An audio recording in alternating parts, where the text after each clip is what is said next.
Hello student, last lecture में हम लोगों ने पढ़ा था एसिड्स के बारे में और हम लोगों ने ये भी पढ़ा कि एसिड्स जो है वो क्वालिटेटिवली टू टाइप्स की होती हैं, एक डाइल्यूट एसिड और एक कॉन्सेंट्रेट एसिड। इसके साथ साथ हम लोगों ने ये भी पढ़ा था कि एसिड्स जो हैं वो स्ट्रॉन्ग एसिड्स और वीक एसिड्स भी होती हैं। तो क्वांटिटेटिवली स्ट्रॉन्ग एसिड और वीक एसिड किसे कहते हैं ये हम लोगों ने पढ़ा। हम लोगों ने ये भी पढ़ा कि ऑर्गेनियस के अकॉर्डिंग एसिड्स क्या होती हैं और ऑर्गेनियस के अकॉर्डिंग हम लोग स्ट्रॉन्ग एसिड और वीक एसिड्स को कैसे डिफाइन कर सकते हैं। आज के इस लेक्चर में हम लोग पढ़ने वाले हैं प्रॉपर्टीज ऑफ एसिड्स के बारे में कि एसिड की क्या प्रॉपर्टीज होती हैं, कौन कौन सी प्रॉपर्टीज एसिड शो करती है। तो आज के इस लेक्चर में हम लोग इसी टॉपिक पे बात करेंगे। प्रॉपर्टीज ऑफ एसिड्स, एसिड की प्रॉपर्टी क्या है, पहले इसकी कुछ फिजिकल प्रॉपर्टी देखेंगे और फिर हम लोग बात करेंगे इसकी केमिकल प्रॉपर्टीज की। तो फिजिकल प्रॉपर्टी में अगर हम लोग बात करें तो सबसे पहली प्रॉपर्टी तो इसके टेस्ट को लेकर के की जाती है कि जितनी भी एसिड्स होती हैं वो टेस्ट में कैसी होती हैं, सॉवर होती हैं, यानी स्वाद में ये खट्टी होती हैं। तो all acids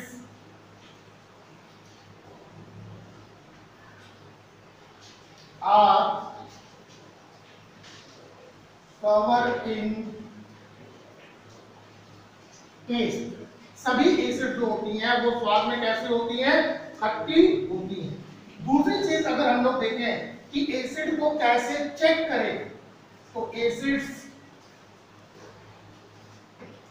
change blue litmus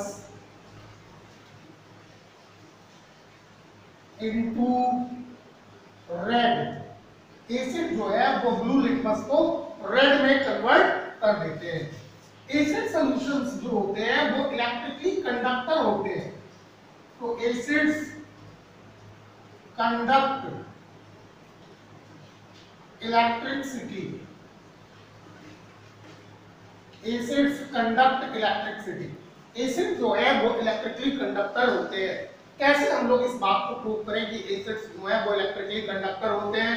तो हम लोगों ने पढ़ा था कि एसिड्स जो हैं ये आयनाइज हो जाते हैं, ionise in their aqueous solution. Acids जो है वो एक्वस सॉल्यूशन में आयनाइज हो जाएंगे। कोई भी एसिड होगी, अगर मान लेते हैं कि मिनरल एसिड है HCl एक्वस सॉल्यूशन में H आयन और Cl आयन बनाती है, तो these ions are charge carrier. ये आयंस जो हैं वो चार्ज कैरियर होते हैं जो चार्ज को कंडक्ट करते हैं। इसीलिए एसिड्स अपने सॉल्यूशन फॉर्म में एक्वस सॉल्यूशन में इलेक्ट्रिकली कंडक्टर होता है। अभी अगर हम लोग केमिकल प्रॉपर्टीज की बात करें तो केमिकल प्रॉपर्टीज में सबसे पहली प्रॉपर्टी तो देखी जाती है कि एसिड मेटल से रिएक्ट करता है या नहीं। तो acids react with metals, acid जो है वो मेटल से रिएक्ट करता है और बनाता क्या है, to form hydrogen gas. Hydrogen gas, तो एसिड्स जो है वो मेटल के साथ रिएक्ट करेंगी और मेटल के साथ रिएक्ट करके हाइड्रोजन गैस बनाती हैं। लेकिन ध्यान देने वाली बात यह है कि ऐसे सभी मेटल्स जो कि हाइड्रोजन से ज्यादा रिएक्टिव हैं, जितने भी ऐसे मेटल्स हैं जो हाइड्रोजन से ज्यादा रिएक्टिव हैं, केवल वही मेटल जो है वो एसिड से हाइड्रोजन को डिस्प्लेस कर सकते हैं। आगे हम लोग देखेंगे जो रिएक्टिविटी सीरीज है, उस रिएक्टिविटी सीरीज में जितने भी ऐसे मेटल्स हैं जो हाइड्रोजन के ऊपर हैं, तो जितने भी मेटल्स ऐसे हैं जो हाइड्रोजन के ऊपर हैं, केवल वही मेटल्स जो हैं वो एसिड से हाइड्रोजन को डिस्प्लेस कर सकते हैं। तो क्या रिएक्शन होगी कि कोई भी मेटल हम लोग ले लें जो रिएक्टिविटी सीरीज में हाइड्रोजन से ऊपर हो और यहाँ पे कोई भी एसिड ले लेंगे तो बनेगा क्या, बन जाएगा साल्ट और क्या निकल जाएगी, हाइड्रोजन गैस। हाइड्रोजन गैस निकलती है। तो बहुत सारे मेटल्स हैं जो हाइड्रोजन से रिएक्टिविटी सीरीज में ऊपर है। इन सभी मेटल्स को अगर एसिड से रिएक्ट कराएं तो साल्ट और हाइड्रोजन गैस बनता है। जैसे एक सिंपल सा रिएक्शन है कि when zinc react with H2SO4 get converted into zinc sulfate and liberated hydrogen gas। Hydrogen gas यहाँ पे निकलती है।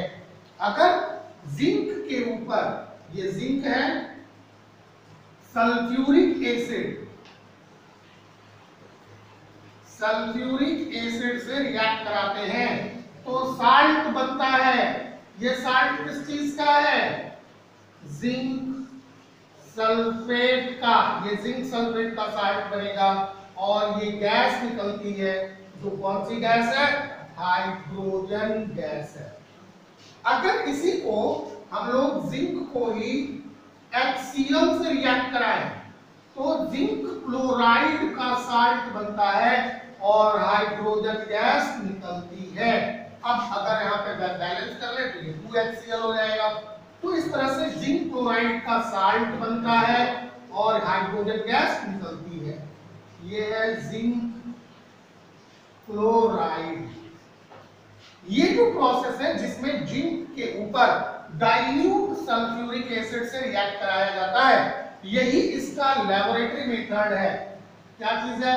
Laboratory method for the preparation of hydrogen gas. Hydrogen gas को लेबोरेटरी में बनाने के लिए जिस मेथड का यूज किया जाता है वो यही है, यही प्रोसेस होता है। कैसे करते हैं हम लोग देख लेते हैं, कैसे लैब में हाइड्रोजन गैस बनाई जाती है। तो इसके लिए एक सेटअप बनता है जिसमें एक बुल्क बॉटल होती है और इस बुल्क बॉटल में हम लोग जिंक ग्रैन्युल्स लेते हैं। देखो इस तरह से हम लोग इसका सेटअप करते हैं।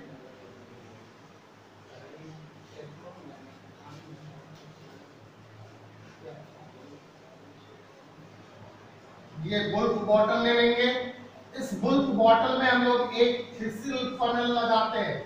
फिसिल फनल वो फनल होती है जिसमें ड्रॉप वाइज कोई भी लिक्विड जो है वो गिरता है। ये फिसिल फनल हमने लगाया। यहाँ से हम एक डिलीवरी ट्यूब लगाते हैं। ये डिलीवरी ट्यूब लगाते हैं, यहाँ कॉर्क से इसको सील कर देते हैं। ये सील कर देंगे इस तरह से, ऐसे इसको भी सील कर देते हैं। यहाँ पे जिंक ग्रैन्युल्स ले लेते हैं। ये जिंक के ग्रैन्युल्स होंगे और इस फिसिल फनल में हम लोग डाइल्यूट सल्फ्यूरिक एसिड भर देते हैं। ये डाइल्यूट सल्फ्यूरिक एसिड। यहाँ पे हम लोग क्या करें, इस डिलीवरी ट्यूब को ऐसे बैंड कर लेते हैं और बैंड करके इसको हम लोग लगा देते हैं गैस जार में। ये गैस जार में हम इसको लगा देंगे।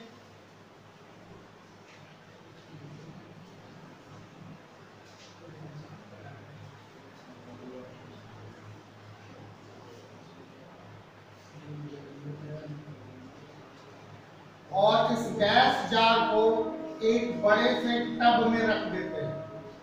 इस तरह से इस टब में हम लोग पानी भर देंगे।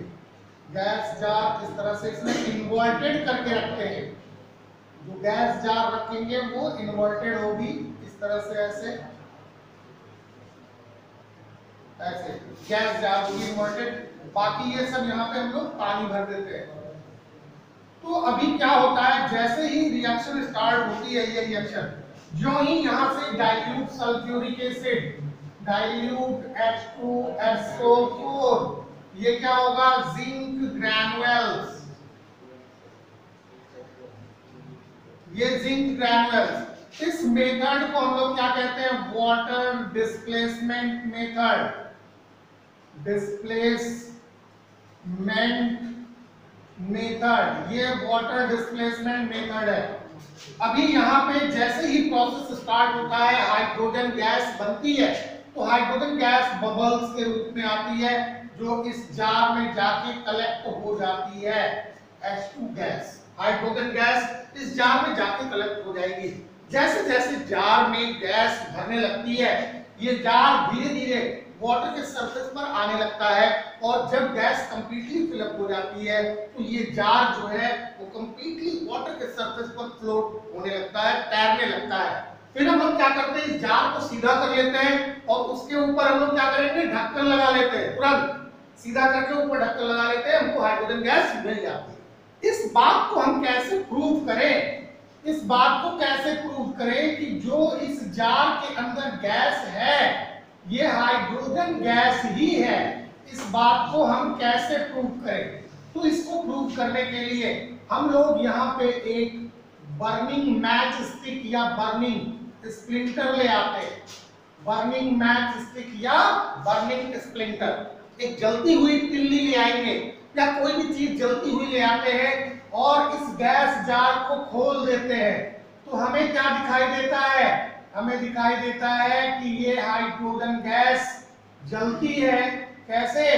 पॉप साउंड के साथ। This is the characteristic features of hydrogen. क्या? कि hydrogen gas burn with pop sound. Hydrogen gas जो होती है वो पॉप साउंड के साथ जलती है। हाइड्रोजन गैस के अंदर जलने की प्रॉपर्टी होती है और इसके जलने पर पॉप साउंड होती है। पॉप साउंड जैसे छोटे से पटाखे की आवाज होती है। तो इस मेथड के द्वारा हम लोग लेबोरेटरी में हाइड्रोजन गैस को बना सकते हैं और हाइड्रोजन गैस को चेक भी कर सकते हैं कि जो गैस बनी है वो हाइड्रोजन गैस ही है। तो मतलब क्या हुआ कि अगर मेटल जो है वो एसिड से रिएक्ट करता है तो साल्ट और हाइड्रोजन गैस बनती है, जिसमें अगर हम जिंक पे डाइल्यूट सल्फ्यूरिक एसिड से रिएक्ट कराते हैं तो जिंक सल्फेट का साल्ट बनता है और हाइड्रोजन गैस बनती है। यही इस हाइड्रोजन गैस के फॉर्मेशन का लेबोरेटरी मेथड है।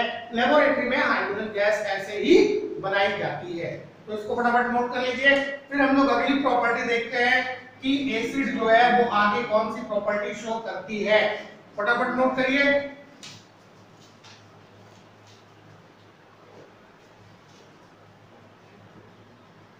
हो गया?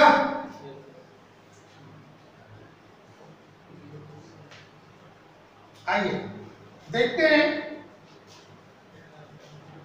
कि एसिड्स जो होती हैं वो मेटल कार्बोनेट के साथ भी रिएक्ट करती हैं।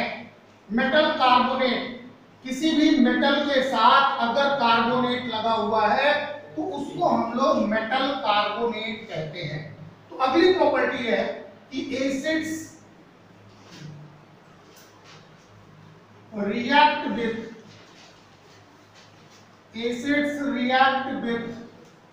metal carbonate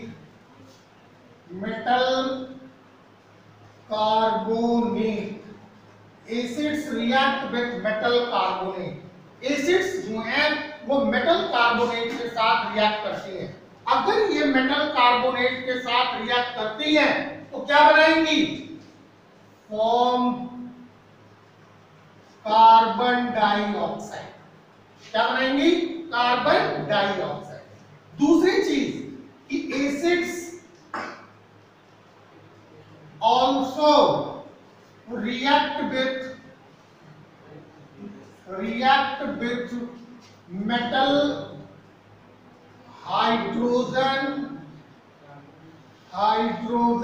carbonate, metal hydrogen carbonate, या इसी को हम लोग मेटल बाइकार्बोनेट भी कहते हैं। मेटल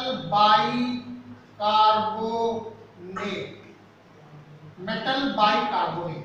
तो एसिड्स जो है वो मेटल हाइड्रोजन कार्बोनेट या मेटल बाइकार्बोनेट के साथ भी रिएक्ट करती है और कार्बन डाइऑक्साइड का फॉर्मेशन करती है। तो कैसे? देखो, मेटल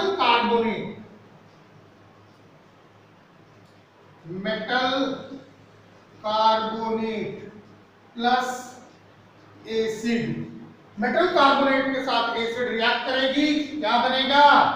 साल्ट। और क्या बनेगा? कार्बन डाइऑक्साइड और वाटर बनता है। बिल्कुल इसी तरह से metal bicarbonate react with acid, product क्या बनेगा? जो इसमें किसके बना हुआ है, वही साल्ट प्लस कार्बन डाइऑक्साइड और क्या बना, वाटर।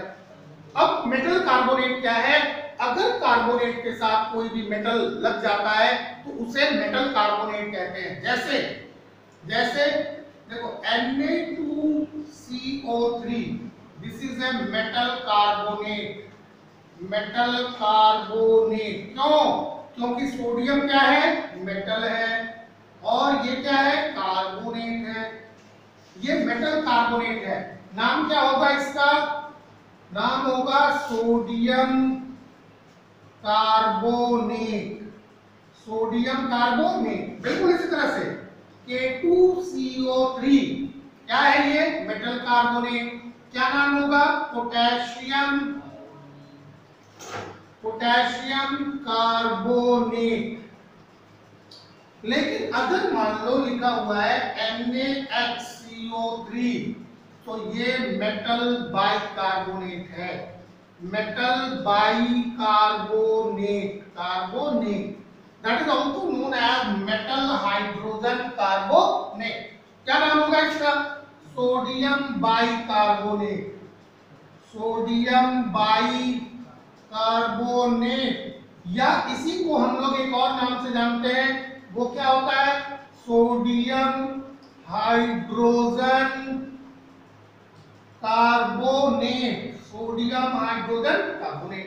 तो ऐसे ही कोई भी मेटल अगर कार्बोनेट के साथ लग जाता है तो उसे हम क्या कहेंगे, मेटल कार्बोनेट। आइए देखते हैं कि कैसे ये मेटल कार्बोनेट के साथ रिएक्ट करता है, यानी कोई भी एसिड जो है वो मेटल कार्बोनेट के साथ कैसे रिएक्ट करती है और कैसे साल्ट और कार्बन डाइऑक्साइड गैस बनाती है। तो सबसे पहले मेटल कार्बोनेट हम लोग लेते हैं सोडियम कार्बोनेट, Na2CO3 प्लस, अगर इसको हम लोग HCl से रिएक्ट कराएं, हाइड्रोक्लोरिक एसिड से रिएक्ट कराएं, तो क्या बन जाएगा, 2NaCl, साल्ट बन गया। इसके साथ क्या निकलेगा, कार्बन डाइऑक्साइड, और क्या बचा, वाटर बच गया।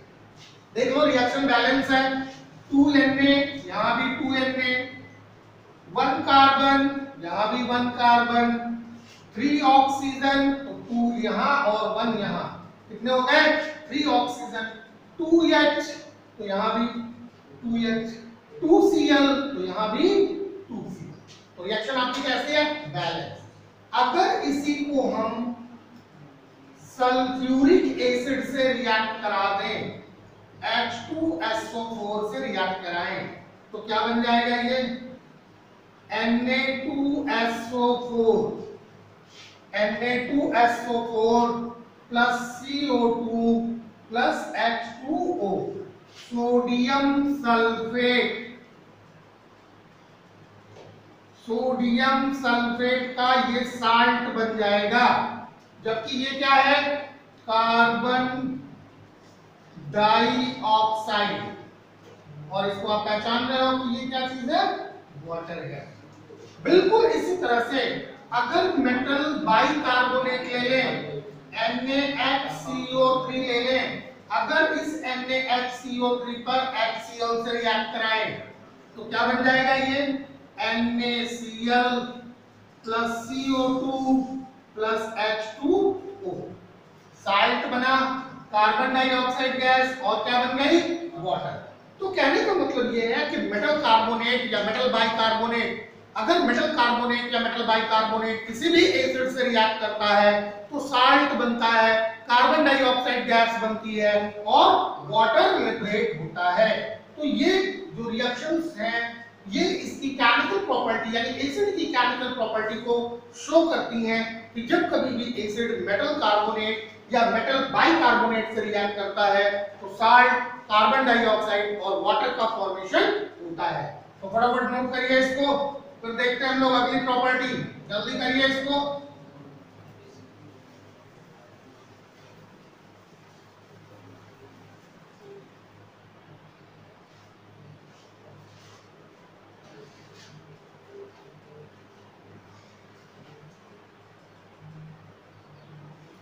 मिटा लें।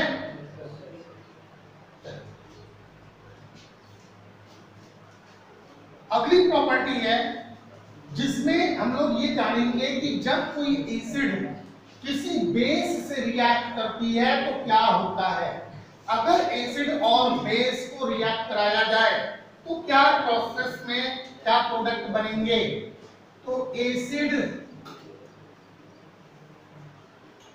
react with base to form salt and water। Acid जो है वो बेस से रिएक्ट करती है तो साल्ट और वाटर का फॉर्मेशन होता है। This reaction is known as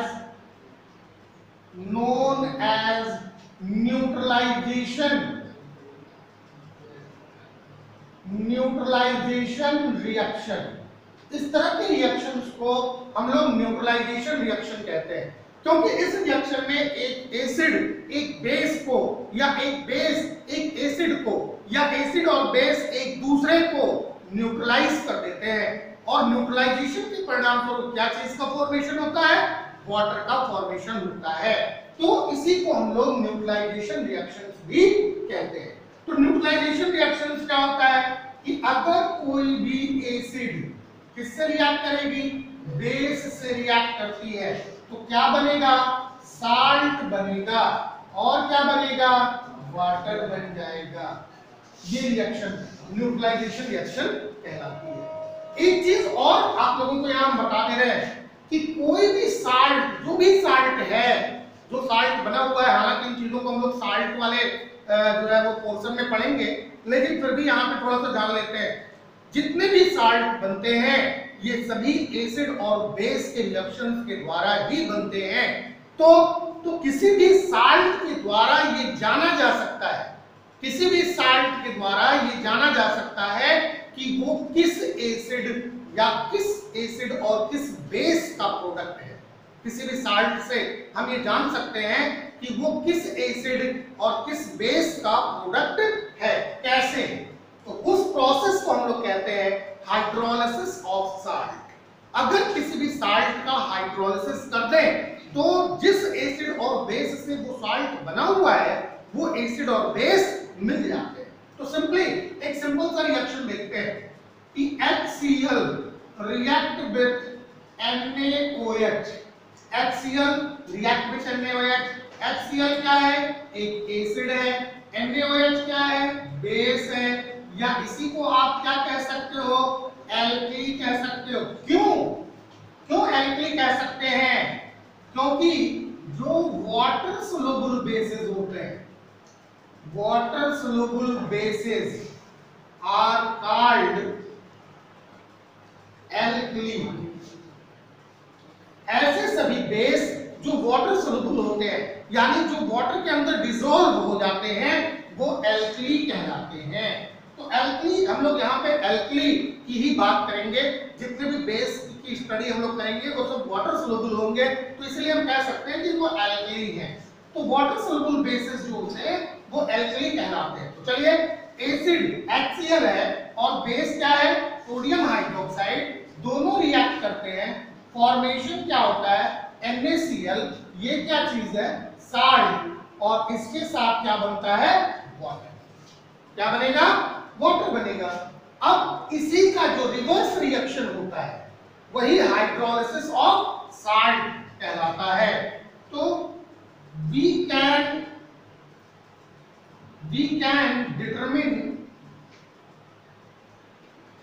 determine the acid and base from which a salt is formed by the hydrolysis of salt। अगर साल्ट का हाइड्रोलिसिस करा दे तो, या आप एक और चीज कह सकते हो कि hydrolysis of salt is a reverse of neutralisation reaction. Salt का हाइड्रोलिसिस जो है वो न्यूट्रलाइजेशन रिएक्शन का रिवर्स होता है, ये न्यूट्रलाइजेशन रिएक्शन का उल्टा होता है। कैसे? यहां पे देखो NaCl का साल्ट बना और वाटर, इस रिएक्शन को उलट दो, यानी प्रोडक्ट को रिएक्टेंट बना दो। तो अगर प्रोडक्ट को रिएक्टेंट बना देते हैं, यानी NaCl को हम डिसॉल्व करते हैं किसमें? वाटर में अगर करते हैं तो ये क्या बन जाएगा? NaOH, और क्या बन जाएगा? HCl। ये बात साबित हो गई कि NaCl जो साल्ट है वो सोडियम हाइड्रोक्साइड बेस और HCl एसिड का साल्ट है। यानी NaCl का जो फॉर्मेशन हुआ वो किससे हुआ? NaCl का जो फॉर्मेशन हुआ वो किससे हुआ? एक एसिड और बेस से। कौन सी एसिड थी? HCl। कौन सा बेस था? NaOH। ऐसे कोई भी साल्ट हो, और भी साल्ट हम लोग देख लेते हैं, और भी साल्ट की बात कर लेते हैं। तो पहले साल्ट को बना ले, सबसे पहले साल्ट को बनाते हैं। देखो, अगर अमोनियम हाइड्रोक्साइड पर HCl से रिएक्ट करा दे, अमोनियम हाइड्रोक्साइड पे HCl से रिएक्ट करा दे तो अमोनियम क्लोराइड बन जाता है और H2O बन जाता है। अमोनियम क्लोराइड क्या है? साल्ट है, यही साल्ट है जिसको हम लोग नौसागर कहते हैं। That is an sublimation, that ammonium chloride gives sublimation reaction. ये सब्लिमेशन देता है, जब इसको गर्म करते हैं तो डायरेक्टली वेपर्स में कन्वर्ट हो जाता है, और जब ठंडा करते हैं तो फिर से क्रिस्टल में आ जाता है। तो अमोनियम क्लोराइड जो है वो साल्ट है। अब अमोनियम, मान लो आपके पास दिया गया कि आपको दिया गया कि भाई आपको अमोनियम क्लोराइड दिया जा रहा है, आपको बताना है कि ये अमोनियम क्लोराइड किस एसिड और किस बेस का साल्ट है। तो सिंपली इस रिएक्शन को रिवर्स कर दो। H2O रिएक्ट कराया, अमोनियम हाइड्रोक्साइड बना, और क्या बना? HCl बना। तो आप सिंपली बता सकते हो, क्या बता सकते हो? तो सर अमोनियम क्लोराइड तो अमोनियम हाइड्रोक्साइड और HCl का साल्ट है। HCl एसिड है, अमोनियम हाइड्रोक्साइड क्या है? बेस है। ये बेस है और ये क्या है? एसिड। अभी आप कह सकते हो कि ये तो हमारी जानकारी में है, कोई ऐसे साल्ट के बारे में बताइए जो हमारी जानकारी में ना हो। अभी हमने उसको बना के नहीं देखा है, तो आइए देख लेते हैं कि कौन सा साल्ट है जिसको आपने बना के नहीं देखा। मान लेते हैं कि आपको कहा गया, अभी हमने थोड़ी देर पहले कहा कि सोडियम सल्फेट है। सोडियम सल्फेट एक साल्ट है, तो सोडियम सल्फेट किस एसिड और किस बेस का साल्ट है? इसको हम लोग देख सकते हैं कैसे रिएक्ट करा देते हैं, किससे? वाटर से। वाटर से जैसे ही रिएक्ट कराओगे तो हाइड्रोलिसिस होगा। क्या होगा? हाइड्रोलिसिस हो जाएगा। क्या बनेगा? 2NaOH। क्या बन गया? 2NaOH plus H2SO4। फटाफट बन गया 2NaOH, और क्या बना? H2SO4। NaOH क्या है? बेस। H2SO4 क्या है? एसिड। आपको पता चल गया कि ये सोडियम सल्फेट जो है वो सोडियम हाइड्रोक्साइड और सल्फ्यूरिक एसिड का साल्ट है। यानी जब सोडियम हाइड्रोक्साइड सल्फ्यूरिक एसिड से रिएक्ट करता है तो ऐसे में क्या बनता है? ऐसे में सोडियम सल्फेट बन जाता है। तो ये प्रोसेस जो है वो हाइड्रोलिसिस कहलाता है। तो हाइड्रोलिसिस के प्रोसेस के द्वारा हम ये पता लगा सकते हैं कि कोई भी साल्ट किस एसिड का है और किस बेस का है। दूसरी चीज कि एक्चुअल में न्यूट्रलाइजेशन रिएक्शंस में होता क्या है? एसिड और बेस जब आपस में रिएक्ट करते हैं तो उसी को न्यूट्रलाइजेशन रिएक्शन कहते हैं। तो वास्तव में न्यूट्रलाइजेशन रिएक्शंस में क्या होता है? ऐसा क्या होता है न्यूट्रलाइजेशन रिएक्शंस में? तो देख लीजिए क्या होता है। मान लो कि हमने अभी रिएक्ट कराया NaOH और HCl से, तो यहाँ देखिए अगर तो ये Na आयन और ये OH आयन, ये H आयन और ये Cl आयन बनता है। तो न्यूट्रलाइजेशन के टाइम पर देखो, ध्यान देना, हम लोगों ने स्टार्टिंग में पढ़ा था कि एसिड कब होगी? जब उसके अंदर हाइड्रोजन आयन होगा, और बेस कब होगा? जब उसके अंदर हाइड्रोक्साइड आयन होगा। तो एक्चुअल में किसी H आयन और OH आयन का कॉम्बिनेशन होता है, जिससे कि किसका फॉर्मेशन होता है, वाटर का फॉर्मेशन होता है। H आयन और OH आयन का कॉम्बिनेशन होता है। तो H आयन और OH आयन ये दोनों एसिड और बेस के लिए रिस्पॉन्सिबल होते हैं।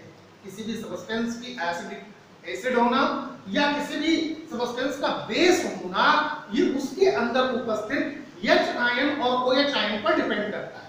अभी सिंपली यहाँ क्या बचा, सोडियम आयन, यहाँ क्या बचा, क्लोराइड आयन। तो सोडियम आयन और क्लोराइड आयन किसी भी सब्सटेंस के बेस होने के लिए या एसिड होने के लिए रिस्पॉन्सिबल नहीं है। तो रिस्पॉन्सिबल कौन है, OH ion for base, H ion for acid. और जब ये दोनों कंबाइन होते हैं तो क्या हो जाता है, न्यूट्रलाइज हो जाते हैं। तो जब H आयन और OH आयन कंबाइन हो जाएंगे तो एक न्यूट्रल प्रोडक्ट बनता है जो कि वाटर के रूप में होता है, इसीलिए इसको न्यूट्रलाइजेशन रिएक्शन कहते हैं। ये H आयन एसिड के लिए, OH आयन बेस के लिए, दोनों आपस में मिले और क्या बना, वाटर बना। तो इसी प्रोसेस को न्यूट्रलाइजेशन रिएक्शन कहते हैं। इसी प्रोसेस को हम कहते हैं कि एसिड और बेस का न्यूट्रलाइजेशन हो गया, क्योंकि एसिड के लिए और बेस के लिए जो चीजें रिस्पॉन्सिबल थी वो आपस में कंबाइन हो गई, एक न्यूट्रल प्रोडक्ट बना दिया। तो इस तरह से एसिड और बेस के आपस में रिएक्ट करने से न्यूट्रलाइजेशन रिएक्शन होती है और साल्ट और वाटर का फॉर्मेशन होता है। तो ये इसका एक इंपॉर्टेंट प्रॉपर्टी है किसी भी एसिड के लिए और किसी भी बेस के लिए भी। एसिड और बेस के लिए बहुत इंपॉर्टेंट प्रॉपर्टी है इसकी न्यूट्रलाइजेशन रिएक्शन। आइए अब हम लोग देखेंगे कि एसिड जो है वो मेटल ऑक्साइड पे कैसे रिएक्ट करती है। Acid react with metal oxide to form salt and water. Acid जो होती है वो मेटल ऑक्साइड से रिएक्ट करती है और साल्ट और वाटर बनाती है। अगली property, acid react with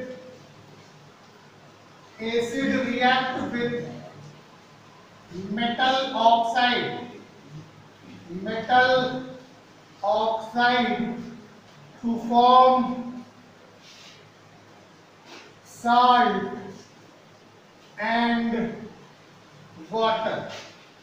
to form salt and water.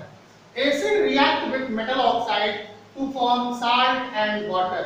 Acid जो है वो मेटल की ऑक्साइड से रिएक्ट करती है, जिससे साल्ट और वाटर का फॉर्मेशन होता है। तो देखो कोई भी मेटल की ऑक्साइड हो, मेटल ऑक्साइड प्लस एसिड क्या बनेगा, साल्ट बनेगा और क्या बनेगा, वाटर बनेगा। साल्ट और वाटर बनेगा, मेटल ऑक्साइड। ध्यान देना, क्या ये प्रोडक्ट आपको न्यूट्रलाइजेशन रिएक्शन का प्रोडक्ट नहीं दिखाई दे रहा है? क्या ये प्रोडक्ट आपको न्यूट्रलाइजेशन रिएक्शन का प्रोडक्ट दिखाई दे रहा है, साल्ट और वाटर का फॉर्मेशन? तो साल्ट और वाटर तब बनता है जब एसिड किसी बेस से रिएक्ट करती है। तो हम लोग जानते हैं, क्लास 9th में भी पढ़ के आए होंगे, क्या चीज, कि all the metal oxides are basic in nature. जितने भी मेटल ऑक्साइड्स होती हैं ये सभी नेचर में कैसी होती हैं, बेसिक होती हैं। तो जैसे अगर हमने क्या ले लिया, Na2O और क्या ले लिया, 2HCl, क्या बना, 2NaCl प्लस H2O बन गया। ये क्या है, साल्ट, और ये जो वाटर है सबको पता है कि ये वाटर है। ये क्या चीज है, सोडियम का ऑक्साइड है। सोडियम ऑक्साइड जो कि नेचर में कैसा होगा, बेसिक होगा। तो अगर नेचर में बेसिक है तो definitely base react with acid to form salt and water. तो जितने भी मेटल ऑक्साइड्स हैं वो सभी नेचर में कैसी होती है, बेसिक होती है। इसीलिए मेटल ऑक्साइड्स जब एसिड के साथ रिएक्ट करता है तो साल्ट और वाटर का फॉर्मेशन होता है। ऐसे कोई भी आप मेटल ऑक्साइड्स ले सकते हो, बहुत सारे मेटल ऑक्साइड्स हैं जिनको आप लोग याद करवा सकते हो। जैसे कॉपर का ऑक्साइड है, अगर कॉपर के ऑक्साइड को HCl से रिएक्ट कराते हैं तो क्या बन जाता है, कॉपर का क्लोराइड बन जाता है और वाटर रिलीज हो जाता है। ठीक इसी तरह से मैग्नीशियम का ऑक्साइड है, ये भी नेचर में कैसा होता है, बेसिक। अगर इसको H2SO4 से रिएक्ट कराते हो तो ये मैग्नीशियम का सल्फेट बना लेगा, इसके साथ क्या बन जाएगा, H2O। तो कोई भी मेटल का ऑक्साइड हो, अगर आपने पोटेशियम का ऑक्साइड ले लिया और या इसको H2SO4 से रिएक्ट कराया तो सिंपली क्या बनेगा, K2SO4 पोटेशियम का सल्फेट बन जाएगा और वाटर बन जाएगा। तो जितने भी मेटल ऑक्साइड्स होते हैं ये सब क्या करते हैं, ये मेटल ऑक्साइड एसिड से रिएक्ट करके साल्ट और वाटर का फॉर्मेशन कर लेते हैं। तो फटाफट नोट करिए, फिर हम लोग देखते हैं इसकी अगली प्रॉपर्टीज। अगली प्रॉपर्टी क्या है, बस एक और चीज हम लोगों को जाननी है, एसिड यहीं पे फिनिश हो जाएगा। फिर हम लोग बात करेंगे बेस के बारे में कि बेसिस क्या है और बेसिस की प्रॉपर्टीज क्या है। तो इन चीजों के बाद हम लोग देखते हैं बेस के बारे में। पहले इसको आप लोग नोट करिए फटाफट।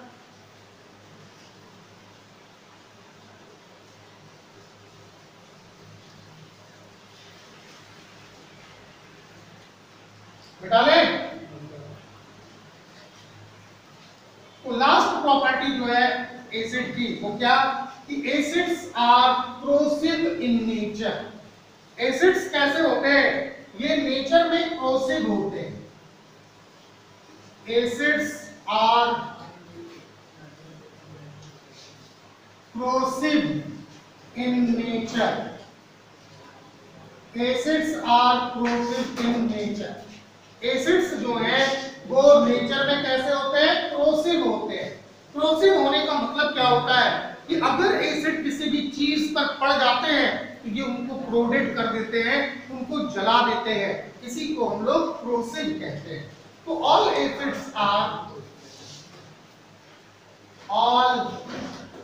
एसिड्स या ऑल स्ट्रॉन्ग एसिड्स या all mineral acids are corrosive in nature. जितने भी मिनरल एसिड्स होते हैं ये नेचर में कैसे होते हैं, क्रोसिव होते हैं। नेचर में कैसे होते हैं, क्रोसिव होते हैं। बात समझ आ रही ना। तो therefore these mineral acids cannot stored in metal container। कोई भी एसिड्स जो हैं वो मेटल कंटेनर में नहीं स्टोर किए जाते हैं, इसमें नहीं रखे जाते हैं। क्यों, because acids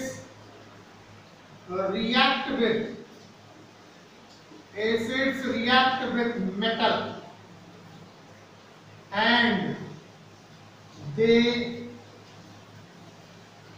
eat up the metal,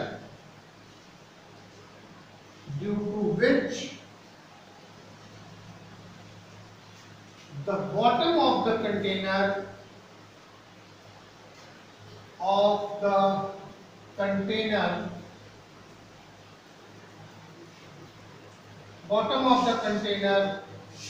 can be break।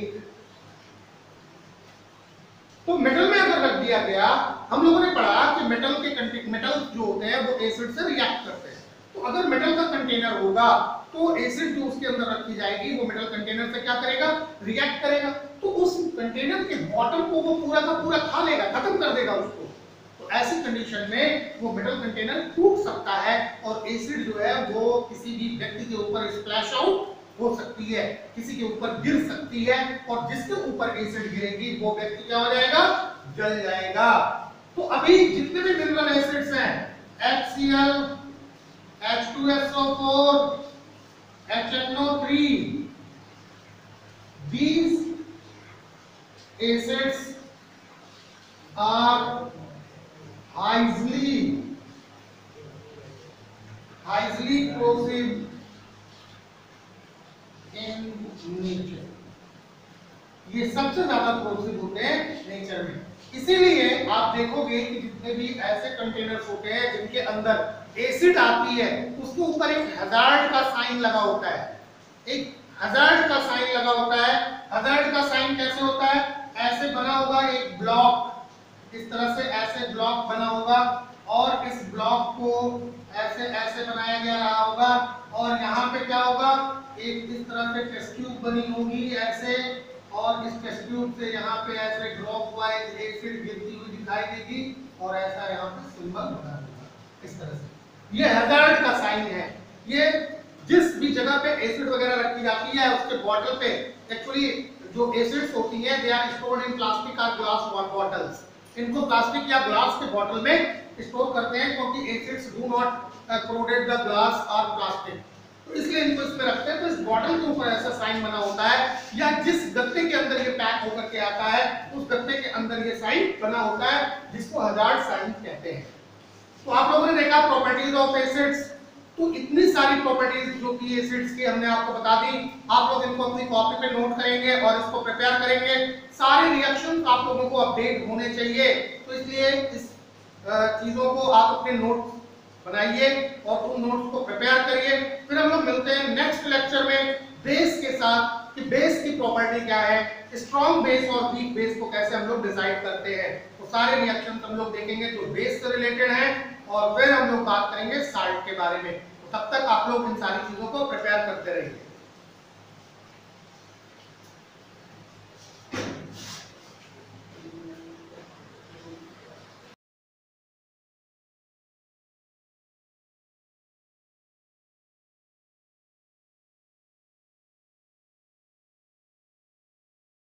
तेरी कूलनेस का स्वैग कहीं लो ना हो जाए, तेरी लाइफ की स्पीड कहीं स्लो ना हो जाए। तेरी कूलनेस का स्वैग कहीं लो ना हो जाए, तेरी लाइफ की स्पीड कहीं स्लो ना हो जाए। जरा ध्यान से सुनो ना फिर बाद में ना रोना,